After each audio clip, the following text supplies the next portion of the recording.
Salve os irmãos com a paz do Senhor. Amém. Hoje, nessa palavra que Deus colocou no meu coração, você vai entender o valor que você tem. Aleluia. Sabe por quê, irmãos? Às vezes a gente vive, pastora, de uma maneira porque a gente não se apropria ou toma posse daquilo que nós temos. Entenda que quando você não sabe a lei, você não, às vezes você tem direitos e não usufrui porque você não sabe que tem direito. Às vezes você não toma posse de determinadas coisas e você está vivendo perto de algo que você poderia usufruir, mas não usufrui porque você não sabia que você tinha direito àquilo. O apóstolo Paulo nos revela algo extraordinário sobre a nossa filiação. Eu quero falar sobre, diga assim, direitos de um herdeiro. Nós temos direitos. Abra comigo no livro de Gálatas, no seu capítulo 4. Vamos ver o que o Evangelho nos fala sobre nossa filiação e quem somos nós. E o diabo não quer que a gente saiba disso. O diabo não quer que a gente saiba dos direitos que temos. Olha só, versículo 1. Digo, pois, que todo o tempo em que o herdeiro é menino, em nada difere do servo, ainda que será senhor de tudo. Mas está debaixo de tutores, curadores, até o tempo determinado pelo Pai. Assim também nós, quando éramos meninos, estávamos reduzidos à servidão debaixo dos primeiros rudimentos do mundo. Mas vindo à plenitude dos tempos, Deus enviou seu Filho, nascido de mulher, nascido sob a lei. Para quê? Para remir, tirar os que estavam debaixo da lei, a fim de recebermos a adoção de filhos. E porque sois filhos, Deus enviou aos nossos corações o Espírito de seu Filho, que clama Abba, Pai. Assim, já não és mais servos, mas filhos. E se és filho, é também herdeiro de Deus por Cristo. Mas quando não conhecias a Deus, servi aos que, por natureza, não são Deus. Mas agora, conhecendo a Deus, ou antes sendo conhecido de Deus, como tornais outra vez a esses rudimentos fracos e pobres, aos quais de novo quereis servir? Guardai dias e meses e tempo, receio de vós que haja eu trabalhado em vão para convosco. Pai, coloca essa palavra nas tuas mãos. E que o Senhor venha nos orientar em tudo aquilo que o Senhor colocou e derramou pelo Teu Espírito Santo no meu coração para falar nesta noite. E que todo impedimento do diabo seja agora repreendido, para que a compreensão do Evangelho venha e a verdade nos liberte. Em nome de Jesus. Amém. Queridos, olha só o que o apóstolo diz aqui. Ele fala que outrora nós éramos escravos do mundo, escravos do pecado. Mas no tempo, quando ele fala aqui, que no início, quando o herdeiro era menino, ele era como um servo, porque ele não dá ordem, ele apenas usufruía da herança do pai. Mas quando o pai falece, ou quando o pai ele recebe a herança, ele se torna o herdeiro, ele se torna o principal. Mas aí ele precisa de ter tutores, ele precisa de ter pessoas que o ajude até ele se tornar a idade adulta, para ele poder estar assim exercendo a sua função de herdeiro.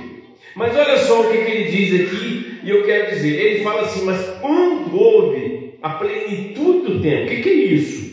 O tempo completo, ou o tempo cheio, quando se houve a data que Deus determinou, que foi plena, foi o ápice de um acontecimento, ele fala que Jesus nasceu de uma mulher. Ele fala que nasceu de uma mulher, que era virgem, a gente sabe disso que aconteceu, olhando lá para João 1,14, que ele fala assim, e o verbo se fez carne e habitou entre nós. Foi o dia que Jesus nasceu, se fez carne.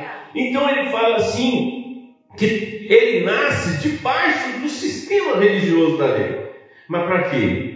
Para remir os que estavam sob julgamento, para remir os que estavam debaixo da lei. Duas coisas: para cumprir a lei e remir, tirar o peso da lei, porque ele cumpriu, e a outra, para adotar pessoas. Aí ele fala de João, lá no capítulo 1, quando ele fala no versículo 11: veio para os que eram seus, mas os seus, os judeus, não receberam. Mas todos quanto a rejeição dos judeus, entre os gentios, que são povos que não são judeus, que foi enxertado na videira, não é o ramo original, mas foram enxertados na videira pela rejeição do ramo original. Mas todos quantos receberam, deu-lhes o direito de ser chamados filhos de Deus. Irmãos, isso é maravilhoso.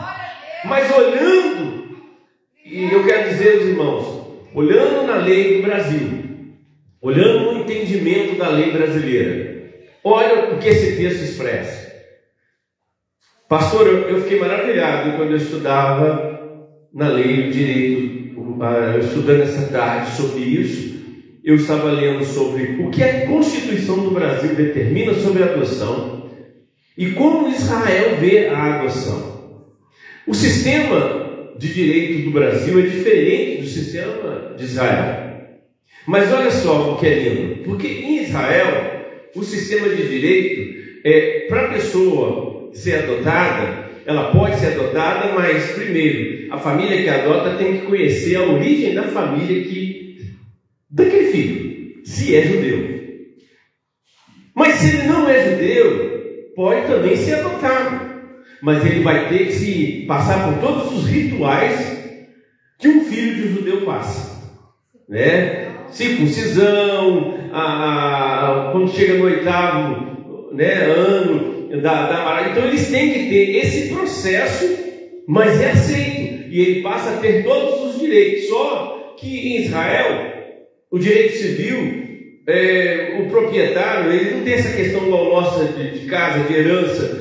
A família, né, a esposa, metade fica com a esposa e a outra metade fica com os filhos, pode ser dividido. Mas quando eu estudei na lei brasileira, que eu acredito ser mais ampla no sentido, olha só, quando uma família adota, segundo o livro na Constituição, na lei 1596, quando um filho ele é adotado por uma família, ele recebe todos os direitos de um filho legítimo. Então, se houver já um filho legítimo naquela família e ele foi adotado judicialmente, ele costuma ter uma nova certidão com o nome dos nossos pais. Agora, olha que coisa maravilhosa. Quando o filho ele é adotado, ele perde toda a função dos pais biológicos. Então, toda a herança que era daquela nova família passa para aquele filho, e toda a herança que era da família antiga é retirada. Mas o que tem a ver isso com o Evangelho? Porque o termo aqui, Paulo fala de adoção. Isso significa que antes nós éramos filhos das trevas, servíamos e tínhamos a herança da morte eterna, a herança da escravidão, a herança do pecado. Mas quando chega Jesus e faz com que esse processo de adoção se cumpra, nós agora não temos mais parte com o diabo, nós temos parte com Deus. Você está entendendo isso? A herança que o diabo, que estava para nós, agora já não tem mais. Quando Deus te compra na cruz, você se torna um filho, um herdeiro de Deus, e toda a herança de Deus te pertence. Então diga assim: a herança que cabia a mim, que o mundo me trouxe, agora está anulada, porque eu sou herdeiro de Deus. A adoção anula todo o processo da tua antiga vida. Olha que coisa linda. Quando Paulo fala que nós somos adotados, ele está dizendo assim: todo o processo do mundo antigo, todo o processo da escravidão, do antigo dominador da tua vida, daquele que controlava os seus sentimentos e pensamentos, foram anulados com a nova adoção. Então, diante de Deus, irmãos, nós temos agora a paternidade de Deus, a herança de Deus sobre nossas vidas. Então diga assim: eu tenho direito à herança de Deus. Eu tenho direito à herança que veio de Cristo. Isso é bom, não? Se não fosse isso, presbítero Gegé, se não fosse isso, nós estaríamos perdidos.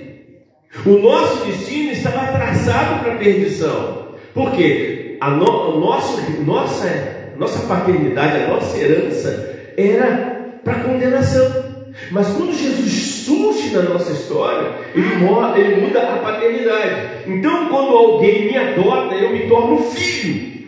Não importa, queridos, se na videira, se eu não faço parte do ramo original. Mas se eu estou na videira verdadeira, se eu estou ligado na videira, eu tenho direito a todos os benefícios de um herdeiro original. Então não importa, se você for ler essa lei da Constituição, na lei 1596, ele fala assim que tanto o filho herdeiro legítimo como o adotivo, eles têm direito à herança, eles têm direito a tudo. O adotivo ou legítimo são originais, eles têm direito a tudo. Então, se nós formos olhar isso lá em Israel, a lei também diz que o filho adotivo ele se torna filho, ele se torna legítimo, então ele tem direito a tudo que o pai tem, inclusive o sobrenome. Então o seu sobrenome foi mudado, o teu nome hoje é diferente, pode ter sido registrado, mas quando você chega muda. Entenda uma coisa, irmão, até a certidão de nascimento muda. O teu nome foi escrito, por isso que, olha só o que Jesus diz sobre o novo nascimento, ele diz lá em João. Para Nicodemos, ele fala do novo nascimento. Tem que nascer aquele que nasce da carne e do sangue, mas tem que nascer do Espírito. O que ele está dizendo? Um novo nascimento. Diga assim: eu nasci de novo quando Jesus me adotou. Você pode glorificar a Deus um pouco? Essa palavra é extraordinária, ela é reveladora. Eu sou herdeiro, eu tenho direito a bênçãos celestiais. Então nesta noite, querido, se comporte como um herdeiro. Fala: Senhor, eu sou herdeiro, e como herdeiro eu tenho direito que o Senhor venha mover aqui, Senhor. Age o Senhor meu Pai, então age nessa minha situação, age na minha família, age na minha vida, porque eu sou herdeiro, não posso viver como escravo. Aí Paulo fala assim: olha, se você é um herdeiro de Deus e tem direito a tudo que o céu te determina nesta noite, não volte aos rudimentos antigos. Eu entendi essa palavra, que eu não posso viver no pecado, porque eu não posso fazer as coisas que eu fazia antes, porque hoje eu sou herdeiro. Eu tenho uma nova filiação, porque o filho que, irmã Sebastiana, quando um filho ele é adotado, ele muda de família. Então ele não pode chegar para os pais biológicos e falar assim: ó, o que você tem é meu. Não. Porque quando a adoção tira todo o direito da família biológica, então toda a herança da família biológica não pertence mais àquele filho, só a herança da nova família.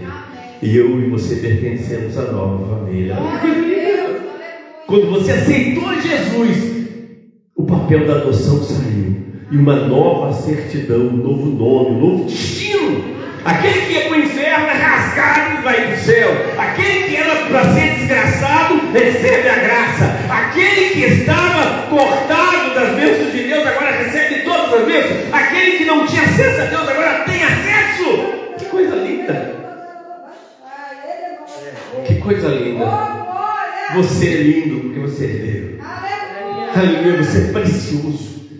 E o diabo não queria saber: irmão, de como herdeiro eu posso gozar da herança.